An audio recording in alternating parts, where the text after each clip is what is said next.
Today we'll talk about how can you deposit bonuses on your Octa app. We're going to figure out the solution or know how you can do that on your app. So you just follow these ways, then it's going to work with you. So all you have to do, you just go here. You go here above this sign, click on it here. So then it's going to show for you a list like this here. Then all you have to do now, you just go down here. So you keep going down here. So then you come here to uh, you go down, you come here to deposit bonuses here, just click on it.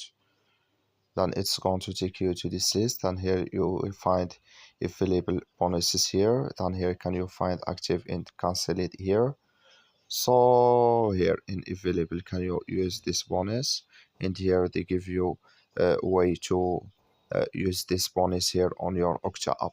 That's all you have to do. Thank you for watching. Don't forget to support us by liking, subscribe.